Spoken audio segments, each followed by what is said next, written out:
નમસ્કાર વિદ્યાર્થીઓ, હું છું જયદીપ ભંડેરી. આજે આપણે ધોરણ 11 ચેપ્ટર નંબર 15 તરંગોમાં ટોપિક નંબર 15.8 એટલે કે ડોપલર અસર વિશે ચર્ચા કરીશું. જે ટેક્સ્ટબુક પેજ નંબર 380, 81, 82 અને 83 પર આવેલું છે. ટેક્સ્ટબુકમાં ટોપિક 15.8.1, 2 અને 3 એવા 3 વિભાગો છે.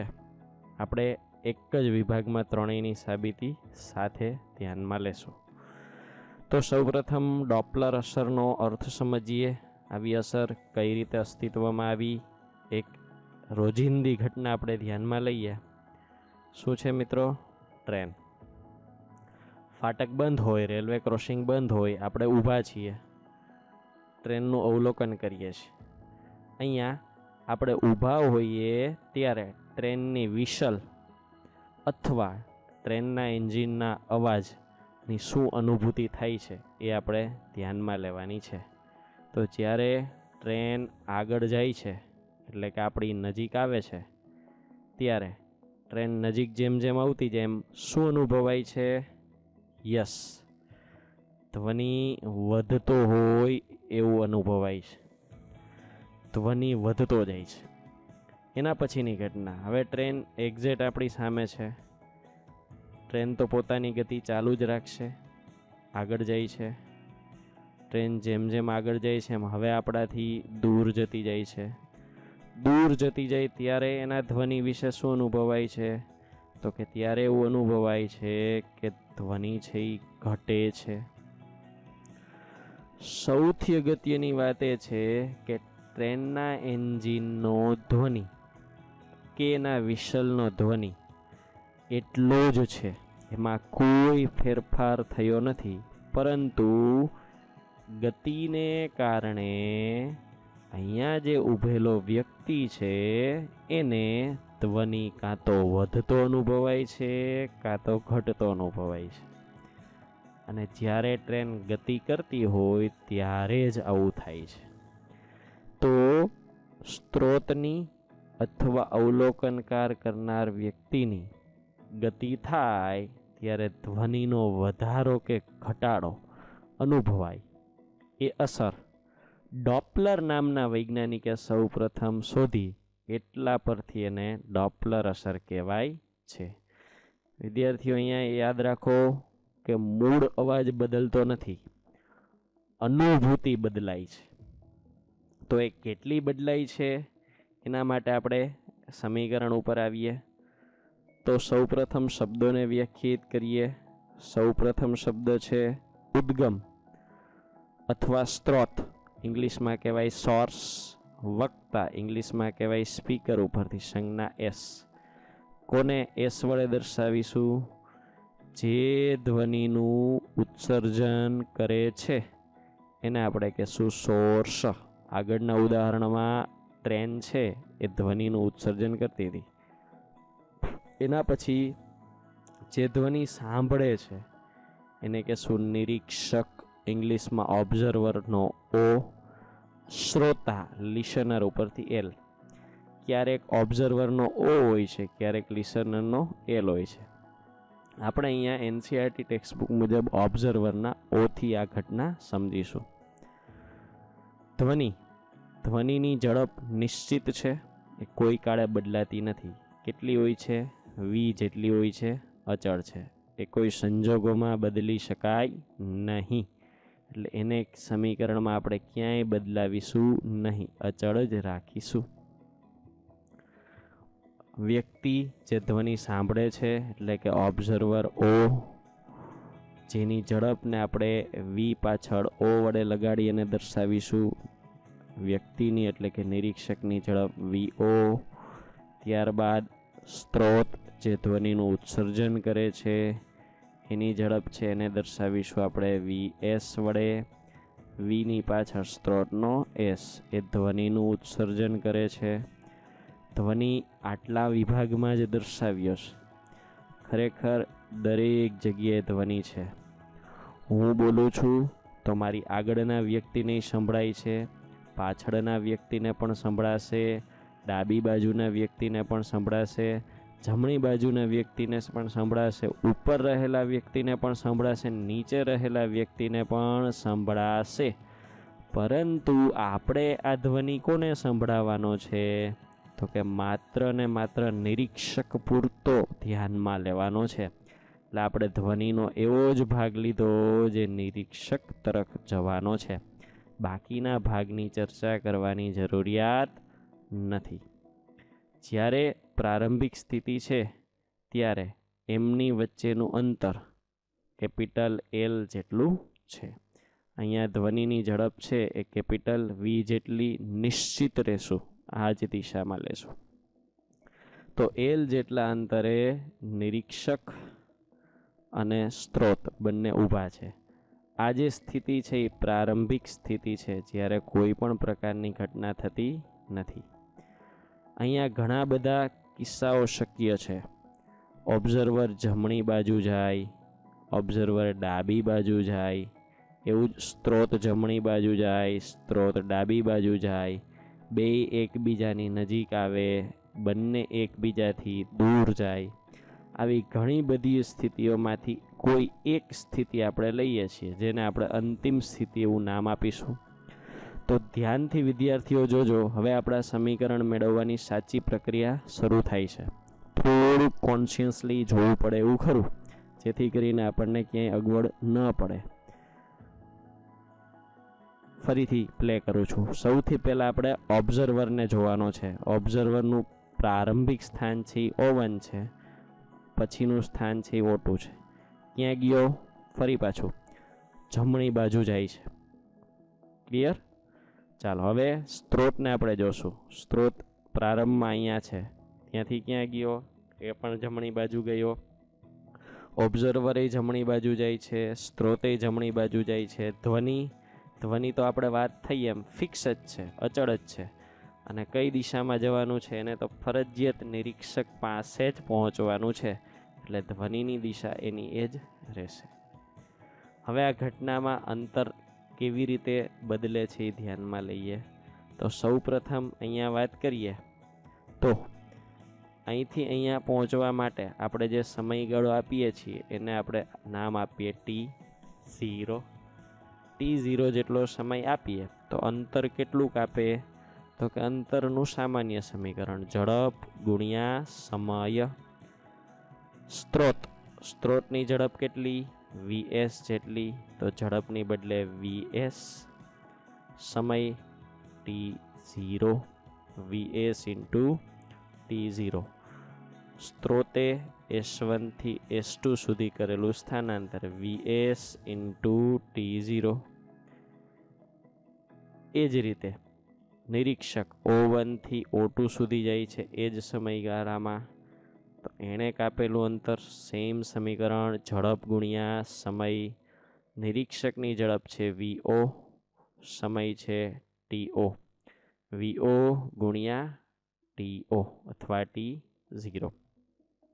અહીંયા T0 સમય કેટલો લીધો છે? તો એટલો લીધો છે કે અહીંયા જે તરંગ ઉત્સર્જાણું હતું એ એક્ઝેક્ટલી નિરીક્ષક સુધી પહોંચે, ત્યાં સુધી પહોંચે. અને અહીંયા બીજું તરંગ છે એ ઉત્સર્જન થવાની તૈયારીમાં હોય. ચાલો આ ઘટનાને હજી નાના નાના સ્ટેપમાં વિભાજિત કરી અને સમીકરણ સુધી પહોંચીએ. પેલો પાર્ટ ઘટનાનો, નિરીક્ષક છે, અહીંયા સ્ત્રોત છે, બંને વચ્ચેનું અંતર L છે. નિરીક્ષકને એકને ધ્યાનમાં લઈએ તો નિરીક્ષકને ગતિ કરવાની છે. કઈ બાજુ? જમણી બાજુ.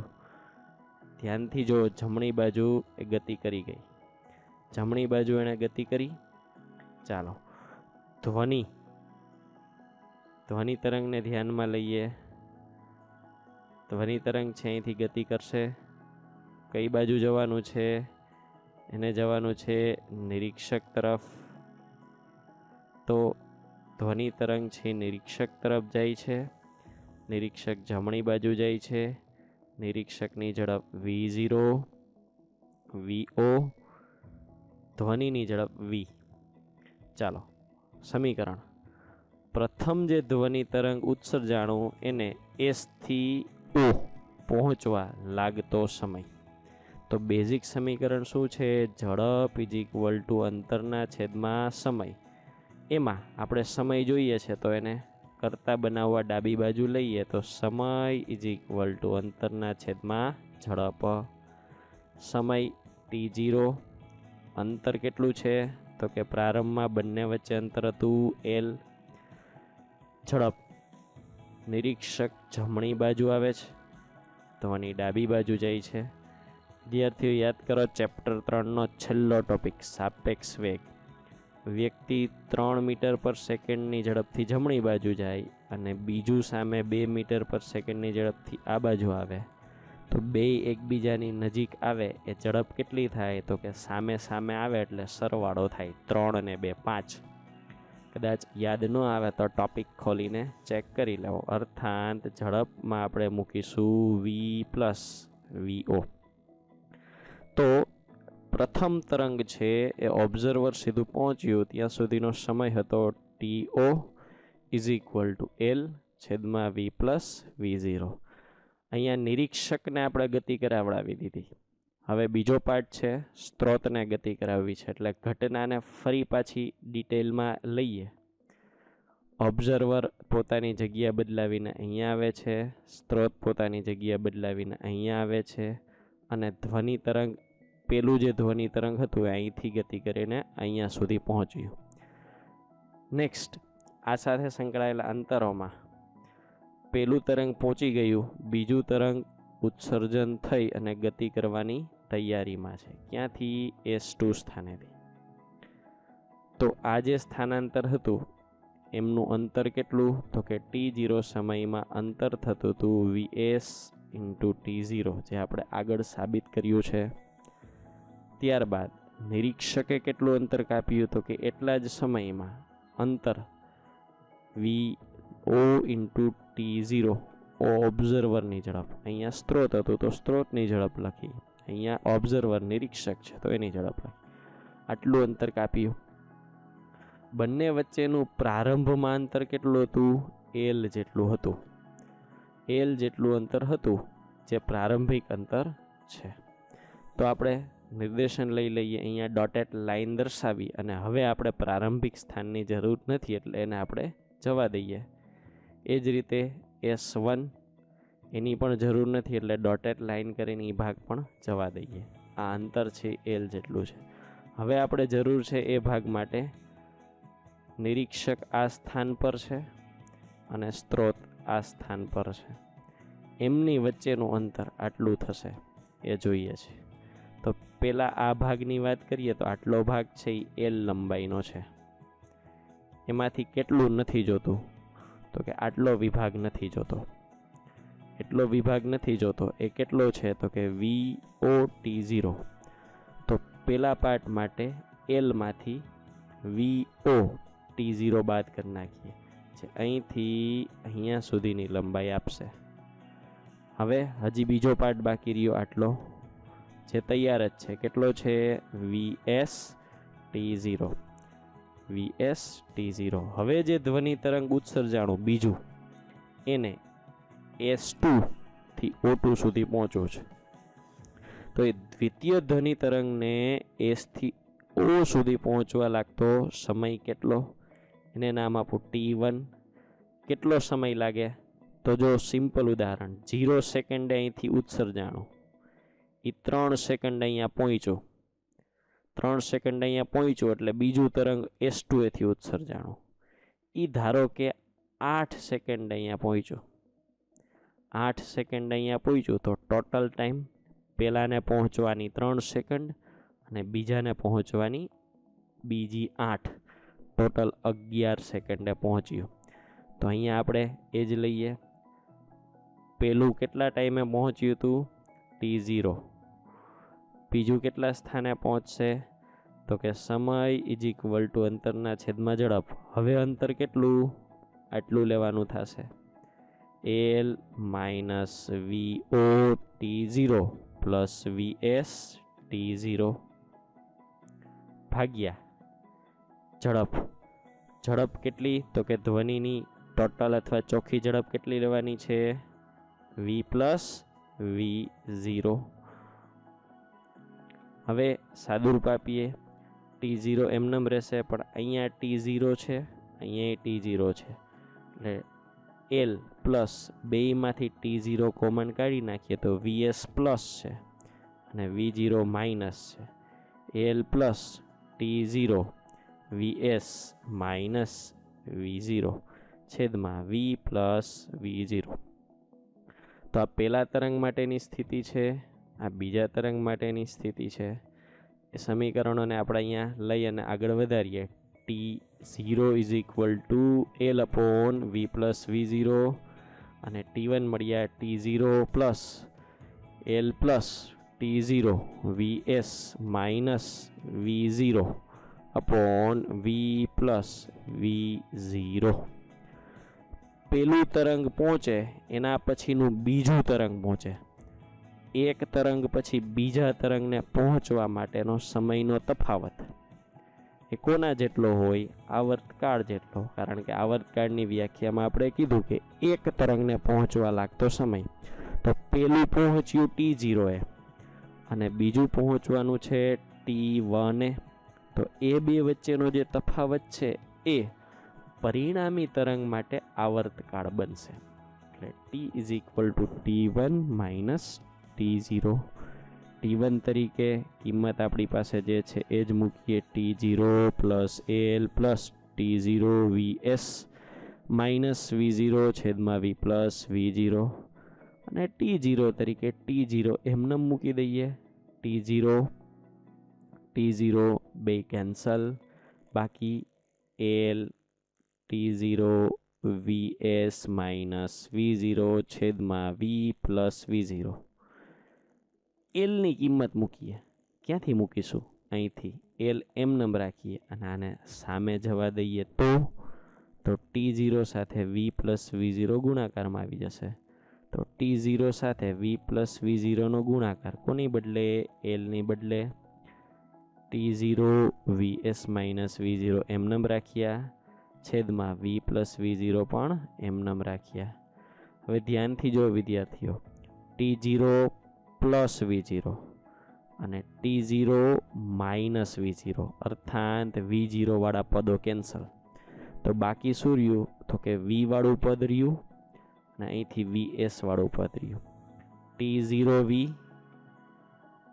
t0 vs, t0 એ બંનેમાંથી કોમન, t0 કોમન કાઢીએ એટલે બાકી રહેશે t0 કૌંસમાં બાકી વધશે v પ્લસ vs છેદમાં બાકી વધશે v પ્લસ v0.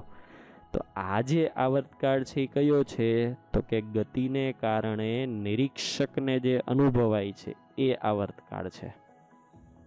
તો નિરીક્ષકને અનુભવાતો આવર્તકાળ આ મળ્યો.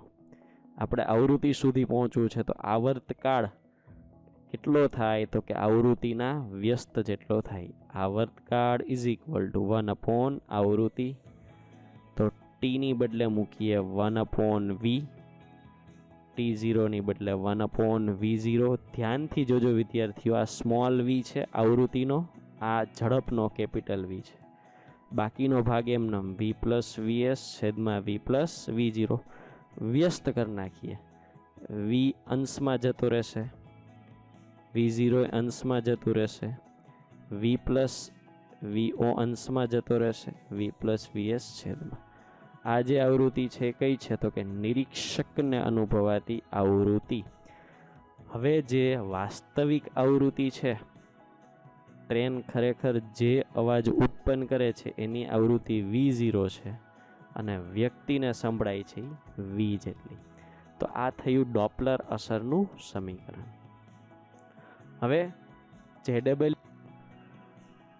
તો વિદ્યાર્થીઓ જેડબલઈ નીટ ગુજકેટ માટે આપણે સમરીના સ્વરૂપમાં સરળતાથી સમજાય એવા સ્વરૂપ પર આવીએ. અહીંયા સૌપ્રથમ લીધો છે ઓબ્ઝર્વર નિરીક્ષકનો o, સ્ત્રોત ઉદ્ગમનો s. આ જ સિક્વન્સ રાખવી ABCD પ્રમાણે. ABCDFGHIJKLMN o PQRS, પહેલા o આવે પછી s આવે. આ જ રીતે ગોઠવણી કરવી જેથી દિશા અને સંજ્ઞામાં ભૂલ ન પડે. સમીકરણનું સ્વરૂપ થશે સ્મોલ વીઓ છેદમાં capital V plus capital V O is equal to small V S છેદમાં કેપિટલ વી પ્લસ કેપિટલ વીએસ. આ થશે નિરીક્ષકને અનુભવાતી આવૃત્તિ, સ્ત્રોતની આવૃત્તિ, ધ્વનિની ઝડપ, નિરીક્ષકની ઝડપ, ધ્વનિની ઝડપ, સ્ત્રોતની ઝડપ. સંજ્ઞા પદ્ધતિ આ રીતે ગોઠવણી કરવાથી સંજ્ઞા પદ્ધતિ યાદ રાખવી ખૂબ સરળ થશે. સંજ્ઞા પદ્ધતિ જમણી તરફની ગતિની દિશા ધન લેવી, ડાબી બાજુની ગતિની દિશા ઋણ. મૂળ નિયમ એવો છે નિરીક્ષકથી સ્ત્રોત તરફ જતી દિશા ધન, જેને આપણે સરળ કરી નાખી. સ્ત્રોતથી નિરીક્ષક તરફ જતી દિશા ઋણ. એટલે આપણે ગોઠવણીને યોગ્ય કરી અને આ નિયમ સરળ કર્યો છે, આપણને યાદ રહીએ એવું સ્વરૂપ લાવ્યું છે. પણ સંજ્ઞા પદ્ધતિ માટે ધ્યાનમાં એ રાખવાનું છે કે આ સંજ્ઞા પદ્ધતિ માત્ર નિરીક્ષક અને ઉદ્ગમ ને જ લાગુ પડે છે. એટલે કે વીઓ અને વીએસ આ બેની જ સંજ્ઞા બદલાવવાની છે. ધ્વનિની ઝડપને કોઈ પણ આવા નિયમ લાગુ પડતા નથી. કેપિટલ વી શરૂઆતમાં જ આપણે કીધું હતું કે અચળ લેવાની છે, એને કોઈ પણ પ્રકારની સંજ્ઞા લાગુ પાડવાની નથી. તો હવે આપણે આવા ટોટલ 8 સંભવિત કિસ્સા છે, રિવિઝન થઈ શકે એ તો 8 કિસ્સા આપણે કરીશું. સૌથી પહેલો કિસ્સો ઓબ્ઝર્વર નિરીક્ષક સ્ત્રોત. નિરીક્ષક માટે કીધું છે સ્થિર છે, સ્થિર હોય તો ઝડપ 0. ઉદ્ગમ માટે કીધું છે નિરીક્ષક તરફ જાય છે, ઉદ્ગમ નિરીક્ષક તરફ ડાબી બાજુ થશે ઋણ સંજ્ઞા. કેપિટલ વીઓ શૂન્ય લ્યો, કેપિટલ વીએસ ઋણ નિશાની સાથે મૂક્યા તો સાદુરૂપ થશે સ્મોલ વીઓ ના છેદમાં capital v, small v s v plus minus minus capital v s. પહેલો કિસ્સો. બીજા કિસ્સા ઉપર આવીએ. ઓબ્ઝર્વર એટલે કે નિરીક્ષક માટે કીધું છે સ્થિર છે એટલે ઝડપ લેશું 0. સ્ત્રોત માટે નિરીક્ષકથી દૂર, આ નિરીક્ષક છે એનાથી દૂર જવું હોય તો આ દિશામાં જવું પડશે. એટલે કઈ દિશા થશે? ધન નિશાની સાથેની. તો વીએસ આવશે ધન, V0 ની બદલે 0, વીએસ છે ધન સંજ્ઞા સાથે. સાદુરૂપ થયું V0 by capital V is equal to V S છેદમાં કેપિટલ વી પ્લસ વીએસ. કિસ્સો ત્રીજો. નિરીક્ષક માટે કહ્યું છે ઉદ્ગમ તરફ, ઉદ્ગમ તરફ આ નિરીક્ષક છે ઉદ્ગમ તરફ જાય, ઉદ્ગમ તરફ જાય એટલે ગતિની દિશા થશે ધન. ઉદ્ગમ માટે કીધું છે સ્થિર એટલે કે વીએસ 0 લેશું. સમીકરણમાં વીઓ ધન, વીએસ 0 સાદુરૂપ થશે વીઓ છેદમાં કેપિટલ વી plus capital v o, small VS ના છેદમાં કેપિટલ વી. કિસ્સા 4માં નિરીક્ષક માટે કીધું છે ઉદ્ગમની વિરુદ્ધ, નિરીક્ષક ઉદ્ગમ એનાથી વિરુદ્ધ એટલે ડાબી બાજુ જવાનું થશે, જે ઋણ નિશાની દર્શાવે. વીઓ ઋણ લેશું. ઉદ્ગમ માટે કીધું છે સ્થિર, વીએસ 0, વીઓ ની બદલે ઋણ નિશાની, વીએસ ની બદલે 0. સાદુરૂપ થશે V O V minus V O is equal to small VS ના છેદમાં કેપિટલ વી. કિસ્સો 5મો. નિરીક્ષક ઉદ્ગમની વિરુદ્ધ જાય છે, નિરીક્ષક ઉદ્ગમની વિરુદ્ધ ડાબી બાજુ ઋણ. ઉદ્ગમ નિરીક્ષક તરફ જાય છે, એ પણ ડાબી બાજુ, એ પણ ઋણ. વીઓ પણ ઋણ, વીએસ પણ ઋણ. સમીકરણ સ્મોલ વીઓ છેદમાં capital V minus capital V O is equal to small V S capital V minus V S. કિસ્સો 6.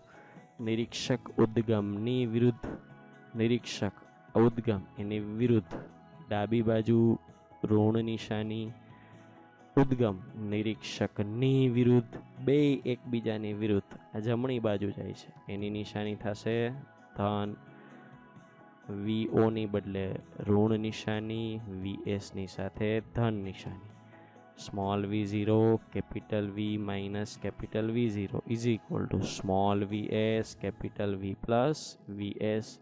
કિસ્સો સાતમો, નિરીક્ષક ઉદ્ગમ તરફ જાય છે, નિરીક્ષક ઉદ્ગમ તરફ જમણી બાજુ ધન નિશાની, ઉદ્ગમ નિરીક્ષકની વિરુદ્ધ જાય છે એટલે કે એ પણ દૂર જશે જમણી તરફ, એની પણ ધન નિશાની, બંને સાથે ધન નિશાની, બંને સાથે ધન નિશાની. V O capital V plus capital V O is equal to VS capital V plus VS. છેલ્લો કિસ્સો, નિરીક્ષક ઉદ્ગમ તરફ, નિરીક્ષક ઉદ્ગમ તરફ જમણી બાજુ ધન નિશાની, ઉદ્ગમ નિરીક્ષક તરફ, ઉદ્ગમ નિરીક્ષક તરફ ડાબી બાજુ ઋણ નિશાની, વીઓ ધન વીએસ ઋણ. સમીકરણ વીઓ છેદમાં capital V plus V O is equal to V S છેદમાં કેપિટલ V માઇનસ વીએસ.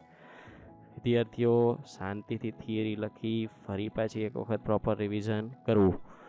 ઉદ્ગમ અને સ્ત્રોત આ બે સાથે સંકળાયેલો એટલે કે ડોપલર અસર સાથે સંકળાયેલો એકાદો MCQ કોમ્પિટિટિવ JEE નીટમાં હોય જ છે.